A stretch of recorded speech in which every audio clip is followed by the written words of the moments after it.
Hello class 9th, welcome to Zenith Guru education. मैं हूं निकी पंडित and हम यहाँ पे आज सॉल्व करने वाले हैं ज़ेनिथ गुरु नेक्स्ट स्टेप का पेपर। सो ऑलरेडी आपने ज़ेनिथ गुरु नेक्स्ट स्टेप का पेपर 01 सॉल्व कर लिया है, जिसमें हमने सेल चैप्टर्स के क्वेश्चंस किए थे, right. And this is the test paper 02। इसमें हमने दो चैप्टर रखे हैं, कौन कौन से? सबसे पहला है tissue and the second one is describing motion around us. तो 10 क्वेश्चन आपको दोनों चैप्टर से देखने के लिए मिलेंगे। कितने क्वेश्चन के आप सही आंसर बता पा रहे हैं, क्योंकि ऑलरेडी हमने चैप्टर कंप्लीट कर लिया है। तो अब आपकी जिम्मेदारी है कि क्वेश्चन को बढ़िया ढंग से पढ़ो। देखो, मैं यहाँ पे आंसर बताऊंगी, राइट, लेकिन मेरे आंसर बताने से पहले अगर आपको आंसर आता है तो आप वीडियो को पॉज करेंगे एंड देन आप आंसर बताएंगे, ठीक है। लास्ट में आप ये भी लिखोगे अपने नाम के साथ, ठीक है। पहले आप अपना नाम लिखोगे और फिर आप बताओगे कि आउट ऑफ 20 आपके कितने मार्क्स आए हैं, जैसे आपने टेस्ट 1 में किया था, राइट। बहुत सारे बच्चों ने कमेंट किया था कि मेरे इतने मार्क्स आ रहे, इतने मार्क्स आ रहे। वेरी गुड, ठीक है, ताकि मैं ये देख सकूं कि आपने फर्स्ट चैप्टर में, यानी कि जब हमारा टेस्ट 1 हुआ था तब आपकी क्या प्रोग्रेस थी, एंड जैसे जैसे हमारे टेस्ट होते जा रहे तब आपकी क्या प्रोग्रेस है। ओके, चलिए। सो यहाँ पे देखो बेटा, ये क्या है? This is our channel. अगर आप YouTube पे देख रहे हैं तो of course no need to scan this, but अगर आप YouTube के अलावा किसी दूसरे प्लेटफॉर्म पे देख रहे हैं तब आपको इसको स्कैन करेंगे तो आप हमारे YouTube चैनल पर आ जाएंगे, ठीक है। And this is the Google form, आप इसको स्कैन करके, ठीक है, ज़ेनिथ गुरु को रिव्यूज दे सकते हैं। दूसरी चीज, now the third thing is बेटा कि आप हमारे साथ व्हाट्सएप पे भी जुड़ सकते हैं। अब देखो यहाँ पे क्या है, ज़ेनिथ गुरु यूट्यूब, यहाँ पे 2 लिखा हुआ है। क्यों? क्योंकि ऑलरेडी ग्रुप 1 जो है उसमें जितनी उसकी लिमिट थी 1025 अप्रोक्सीमेटली, उतना हमारा कंप्लीट हो चुका है, तो अब उसमें बिल्कुल भी जगह नहीं है, ठीक है। तो हमने आपके लिए क्या किया, दोबारा से दूसरा व्हाट्सएप ग्रुप बना दिया है। अब जितनी भी वीडियोस आएंगी, ठीक है, उन सब में जो आपको लिंक मिलेगा वो व्हाट्सएप 2 का मिलेगा, ठीक है। एंड कोशिश करिएगा बेटा कि अगर आपको जुड़ना है हमारे साथ व्हाट्सएप पे तो लेटेस्ट वीडियो को ओपन करके ही आप व्हाट्सएप हम कनेक्ट करिएगा, ठीक है। क्योंकि अगर ओल्ड वीडियोस को देख के आपने अगर व्हाट्सएप पे जुड़ने की कोशिश की तो आप ग्रुप 1 में आ जाएंगे, एंड ग्रुप 1 में अब लिमिट नहीं है कि हम आपको उसमें एंट्री दे सके, तो पहले ही बता दिया है मैंने, ठीक है। सो आप इसको स्कैन कर लीजिए एंड आप हमारे साथ व्हाट्सएप ग्रुप पे जुड़ जाएंगे। तो यहाँ पे आपको नोट्स भी मिल जाएगा, साथ ही साथ आप टेलीग्राम पे भी जुड़ सकते हैं, उसका भी लिंक आपको डिस्क्रिप्शन में ही मिल जाएगा, ठीक है। टेलीग्राम पे जुड़ जाइए या फिर व्हाट्सएप पे जुड़ जाइए, दोनों पे आपको सेम चीजें ही देखने के लिए मिलेंगी, ठीक है। चलो, अब बात करते हैं हम टेस्ट के बारे में। सो बेसिकली इस टेस्ट में है क्या, तो देखो पेपर कोड आपका क्या है, ZG202627 है ना, यही चल रहा है अभी आपका। एंड क्योंकि आप 9th में हो और साइंस का पेपर है तो यहाँ पे आपको 9S दिख रहा है और पेपर 2 है ये, ठीक है। कौन सा पेपर है बेटा? Paper 02। Now total number of question यहाँ पे आपको 20 देखने के लिए मिलेंगे। हर एक क्वेश्चन यहाँ पे 20 मार्क्स का है। टोटल टाइम आपको 30 मिनट दिया जाएगा। सिलेबस क्या है इस टेस्ट का? Tissues in action and describing motion around us. अगर आपके इस टेस्ट में 20 on 20 आते हैं that means you are genius, ठीक है। 18 और 18 प्लस आता है above of course, so you are excellence. 15 और 15 above perfect, 12 average and below 12 हम आपका रीटेस्ट कराते हैं, ठीक है। सो बेसिकली ये अभी तो मैं टेस्ट करा रही हूँ यहाँ पे, ठीक है। और ऑफलाइन की अगर हम बात करें या फिर जो बच्चे हमारे साथ ऑनलाइन जुड़ के ये टेस्ट कर रहे थे, ऑलरेडी ये हमने उनका 1 मंथ बैक करा दिया है, ठीक है। तो क्या होता है कि जितनी भी चीजें हम जो हमारे साथ बच्चे जुड़े हुए हैं, ठीक है, जो टेस्ट के लिए जुड़ते हैं, जो स्टडी मटेरियल के लिए जुड़ते हैं, जो क्लासेस के लिए जुड़ते हैं, उनको बेटा ये सारी चीजें पहले से ही प्रोवाइड करा दी जाती है, ठीक है। यूट्यूब पे ये चीजें थोड़ी सी लेट आती है, क्लियर है। चलो नाउ अब बात करते हैं हम क्वेश्चंस के बारे में, ठीक है। अब बात करते हैं हम यहाँ पे क्वेश्चंस के बारे में। चलिए भाई, सो क्वेश्चन नंबर 1 यहाँ पे क्या है बेटा? अगर आपको आता है ना, आप वीडियो को पॉज करके आंसर बताएंगे, ठीक है। दिख रहा है क्वेश्चन प्रॉपर? हाँ, चलिए।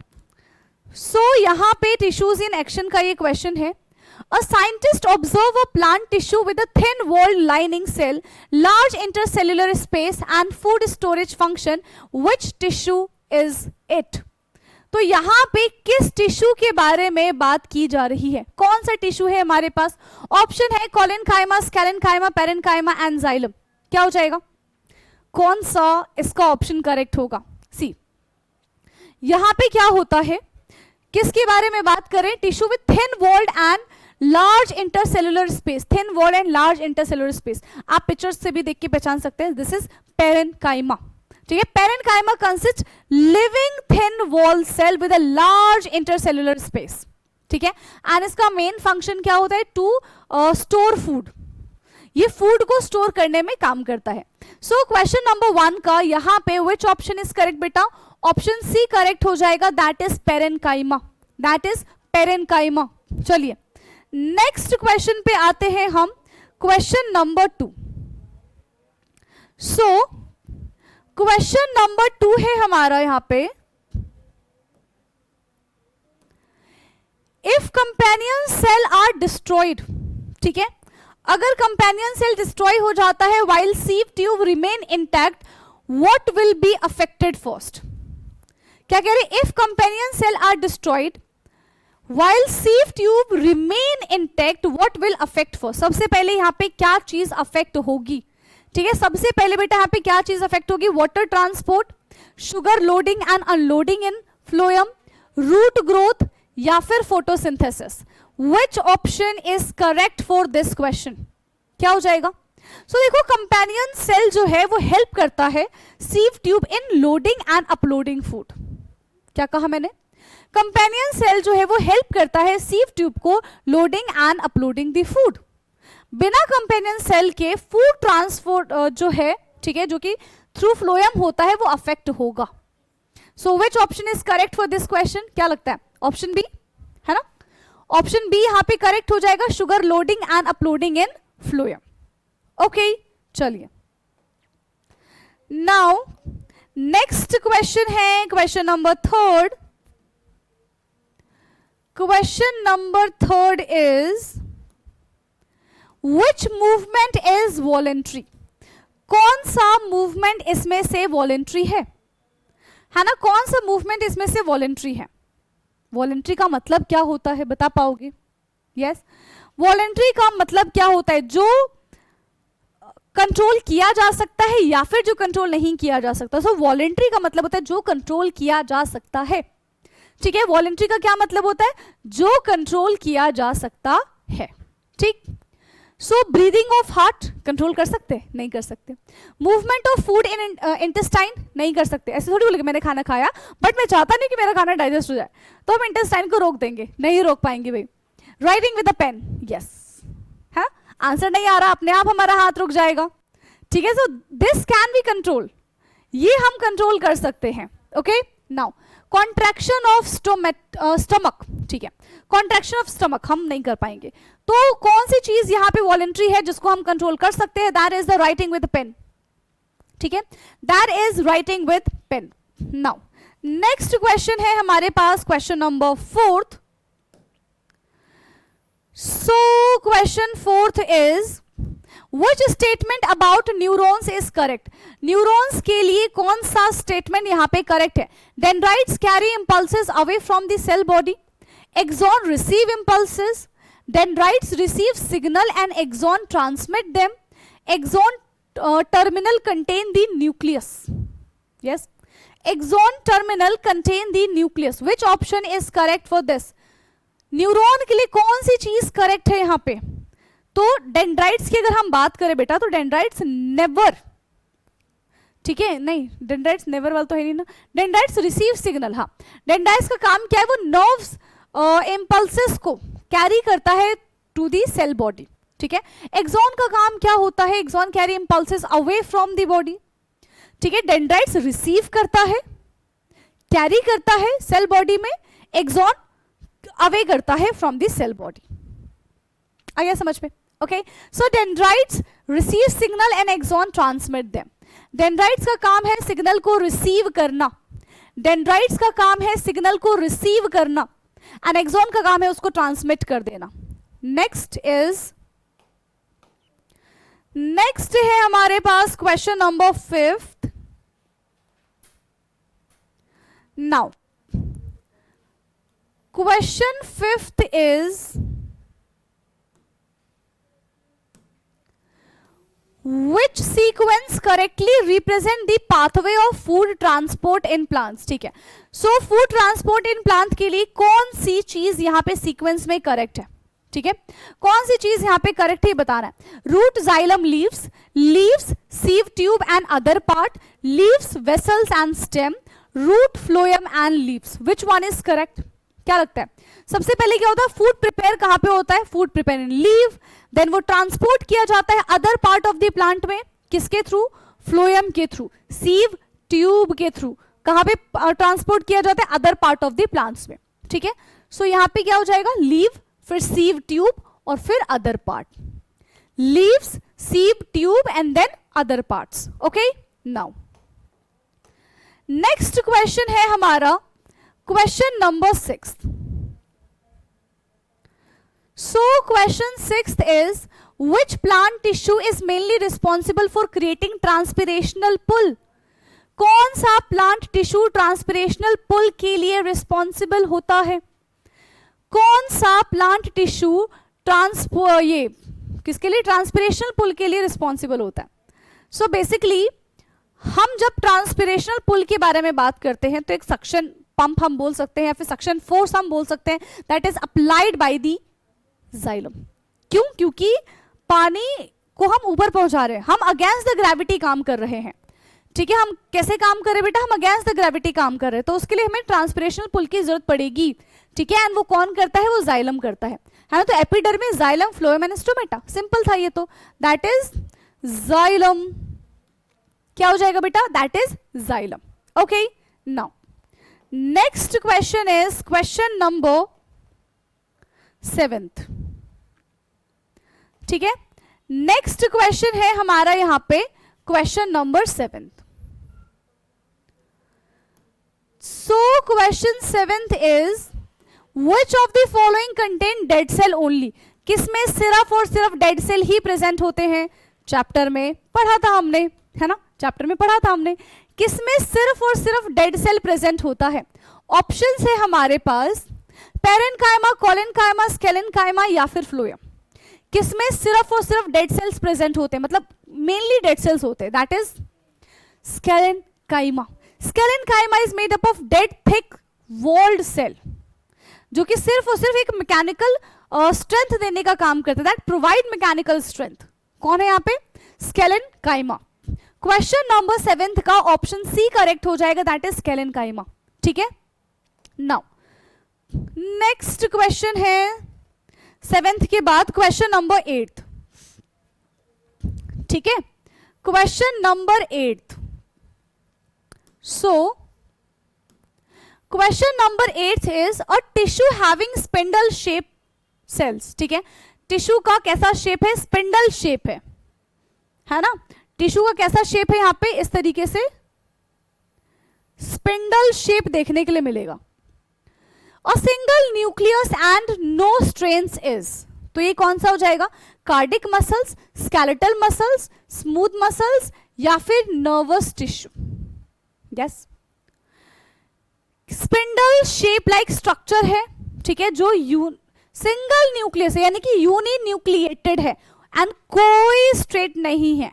ठीक है, बस, तो ये कौन सा हो जाएगा? विच one is correct? That is the smooth muscles. ठीक है, कौन सा मसल्स हो जाएगा बेटा? That is called smooth muscles. That is called smooth muscles. Question number 8 का ऑप्शन सी हमारा करेक्ट होगा. Next is question number 9th. Question number 9th. चलिए, सो क्वेश्चन नंबर 9th है which epithelial tissue is best suited for rapid diffusion of oxygen into blood. ठीक है, किस epithelial tissue की वजह से, ठीक है, ऑक्सीजन में, ठीक है, ब्लड में ऑक्सीजन का रैपिड डिफ्यूजन होता है, मतलब जाके जल्दी से मिक्स हो जाता है. ठीक है, क्या हो जाएगा? स्ट्रेटिफाइड एपिथेलियम, स्क्वामस एपिथेलियम, ठीक है, क्यूबॉइडल एपिथेलियम या फिर कोल्यूमिनार एपिथेलियम. क्या हो जाएगा? विच वन इज? तो यहां पे ना हमारे पास जो सिंपल स्क्वामस एपिथेलियल होता है, ठीक है, वो कैसा होता है? थिन होता है, जो कि अलाउ करता है रैपिड डिफ्यूजन को. ठीक है, किसको अलाउ करता है बेटा? रैपिड डिफ्यूजन को अलाउ करता है। सो ऑप्शन बी हमारा करेक्ट हो जाएगा, that is squamous epithelium, that is squamous epithelium. Okay, now next one, question number 10th। Now question number 10th is, फिर इसके बाद हमारा बायो वाला जो पोर्शन है बेटा वो कंप्लीट हो जाएगा, है ना। Question number 10th is which of the following is incorrectly matched. ठीक है, कौन सी चीज इसमें इनकरेक्टली मैच्ड है? Tendon, muscles to bone, ligament, bone to bone, cartilage, shock absorber and bone prevent blood clotting. Yes, for this question, for question number 10th, what do you think which option is correct here? Match कौन सा correct है ये हमको बताना है। तो यहां पे क्या हो जाएगा? बोन जो है वो क्या करता है? Bone provide support, protection and blood cell का फॉर्मेशन में हेल्प करता है। So they do not prevent blood clotting. Incorrect बताना था ना, हाँ, इनकरेक्टली मैचेस। ठीक है, तो यहाँ पे क्या होता है, बोन के बारे में अगर मैं बात करूं, सो बोन का काम क्या होता है? सपोर्ट देना, प्रोटेक्शन देना, ब्लड सेल्स का फॉर्मेशन करना। ये ब्लड क्लोटिंग में काम नहीं करता है, ये ब्लड क्लोटिंग में काम नहीं करता है। सो क्वेश्चन नंबर 10th का ऑप्शन डी इज करेक्ट। ठीक, चलिए now will start the physics portion, question number 11th। So question number 11th है, an object move 30 metre east, then 40 metre west and finally 20 metre west. ठीक है, it's displacement is the shortest path, है ना। इसका displacement क्या होगा? जल्दी बता दो, जल्दी। देखो, कोई एक इंसान है, कहाँ गया? ठीक है, वो 30 मीटर ईस्ट की तरफ जा रहा है। ठीक है, मान लेते हैं यहां पे हम कि ये 30 मीटर ईस्ट की तरफ गया। ठीक है, फिर देन 40 मीटर भी वो ईस्ट की तरफ ही जा रहा है, फिर वो 40 मीटर ईस्ट की तरफ गया एंड फिर वेस्ट की तरफ जा रहा है, मतलब वापस आ गया। कितना? 20 मीटर। तो बताओ डिस्प्लेसमेंट कितना होगा? इजी इजी, इस पॉइंट से इस पॉइंट का डिस्प्लेसमेंट बताओ।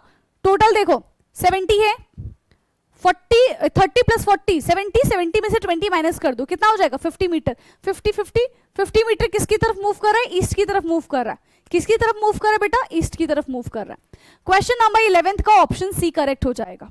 ठीक है, चलिए नेक्स्ट क्वेश्चन है question number 12th। So, question 12th is, which statement is always true? कौन सा स्टेटमेंट यहां पे हमेशा करेक्ट होता है? डिस्टेंस जो है वो डिस्प्लेसमेंट के इक्वल है। डिस्टेंस, यहां पे डिस्प्लेसमेंट इज ग्रेटर देन और equal to distance, distance is greater than और equal to magnitude of displacement, और distance is lower than the magnitude of displacement. क्या हो जाएगा? कौन सी चीज हमेशा करेक्ट होती है? देखो, डिस्टेंस जो है वो ज्यादा होगा डिस्प्लेसमेंट से, या फिर कभी कभी स्ट्रेट लाइन की अगर हम बात करते हैं तो इक्वल भी हो जाता है। ठीक है, इक्वल भी हो जाता है। सो क्या हो जाएगा? डिस्टेंस इज ग्रेटर देन और equal to magnitude of displacement. This option is correct. ठीक है, क्वेश्चन नंबर 12th का ऑप्शन सी हमारा यहां पे करेक्ट हो जाएगा। Now next question is question number 13th। Question number 13th। ठीक है, क्वेश्चन 13 है, an athlete completes 1 full lap of circular track. ठीक है, एक पूरा सर्कुलर ट्रैक को कंप्लीट किया है। Which statement is correct? Distance 0, displacement 0, distance is greater then 0 but displacement 0 है, डिस्टेंस जो है वो डिस्प्लेसमेंट के इक्वल है and displacement is greater then distance. पूरा एक कंप्लीट सर्कल कर लिया है।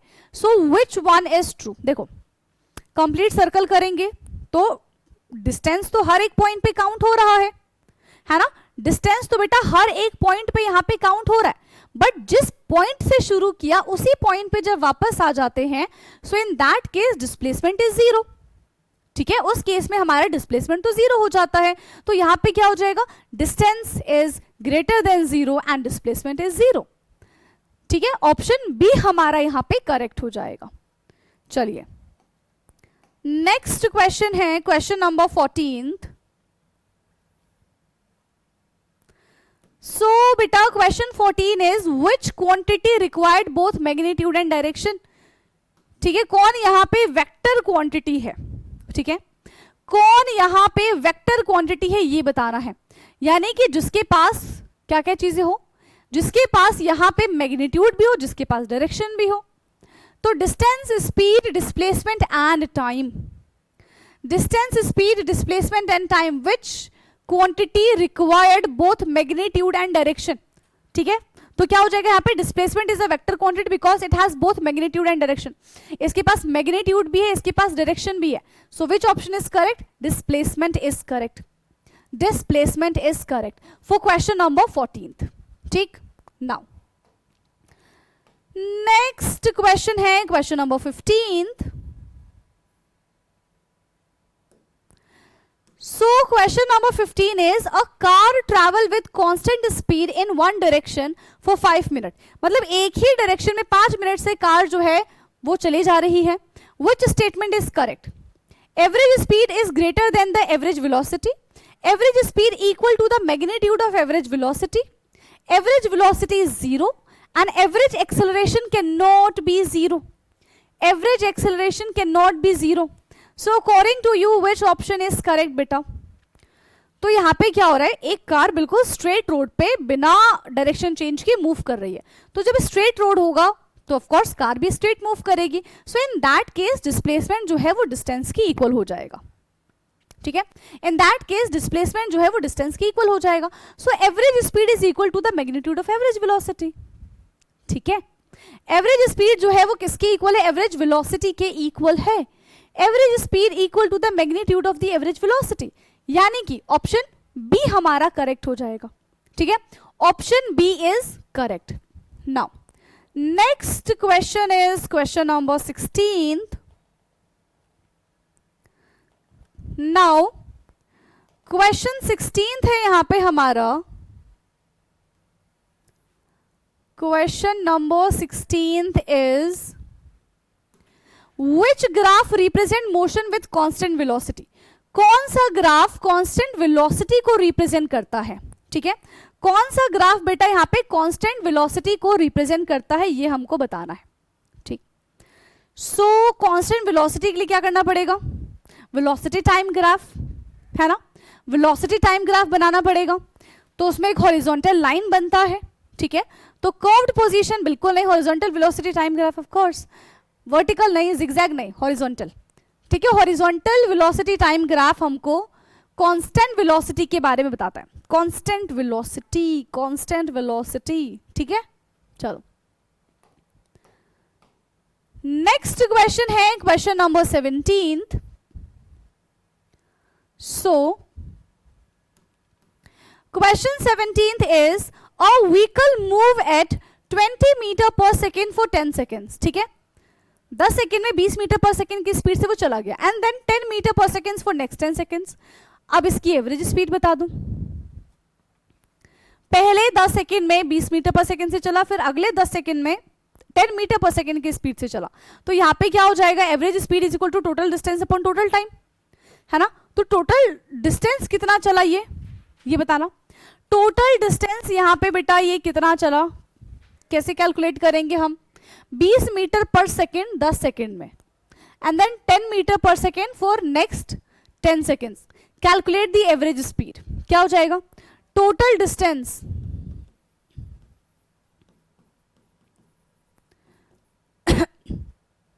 तो यहां पे देखो क्या होता है, स्पीड इज इक्वल टू हमारे पास ये हो जाएगा फॉर्मूला, है ना। वैसे तो डिस्प्लेसमेंट होता है बट ठीक है। सो अगर हमें यहाँ पे d निकालना है, ठीक है, हमें यहाँ पे d निकालना है, so d is equal to s into t. So 20 into 10 पहला हो जाएगा, एंड दूसरा हमारे पास d आ जाएगा 10 into 10। So this is 200 metre and this is 100 metre. So total distance जो है, टोटल डिस्टेंस हमारे पास 300 मीटर है। ठीक है, टोटल डिस्टेंस हमारे पास 300 मीटर है। अब एवरेज स्पीड निकाल लो। Average speed is equal to, यहां पे क्या हो जाएगा, टोटल डिस्टेंस और डिस्प्लेसमेंट अपॉन टाइम,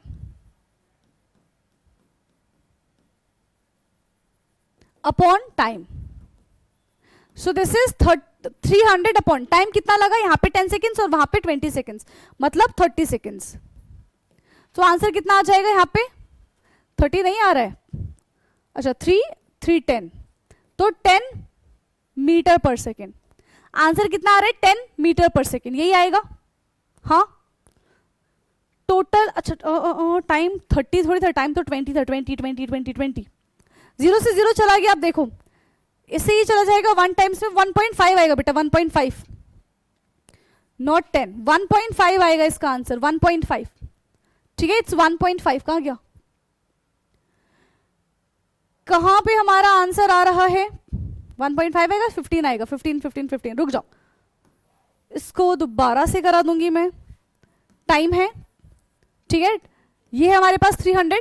टाइम एक 10 सेकेंड, कहां गया, 10 सेकेंड है और 10 सेकेंड है, 20 सेकेंड है. इससे ये चला जाएगा, अच्छा हाँ 15 ही आएगा, 15 metre per second, 15 metre per second. A option correct हो जाएगा. ठीक है, देख लेना, ए ऑप्शन यहां पे करेक्ट हो जाएगा. ओके चले नेक्स्ट क्वेश्चन पे आते हैं हम. नेक्स्ट क्वेश्चन हमारा यहां पे क्या है, 18th क्वेश्चन है ना. चलिए 18th क्वेश्चन यहां पे हमारा क्या हो जाएगा, a swimmer goes from one end of a 15-meter pool to the other end and return starting from 50 seconds. The average velocities. Ditto NCERT का क्वेश्चन है ना, डिटो एनसीईआरटी का क्वेश्चन है. स्विमर ने एक एंड से स्टार्ट करना शुरू किया, यहां से चलना शुरू किया, चला 25 मीटर का है, to the other end return हो गया, फिर से 25 मीटर का है, टू द स्टार्टिंग पॉइंट. ठीक है, कितने सेकेंड्स में, दूसरी बार 50 सेकेंड्स में. The average velocity is, average velocity कितना हो जाएगा, देखो एवरेज वेलोसिटी इज, सोचो सोचो क्या हो जाएगा, डिस्प्लेसमेंट अपॉन टाइम.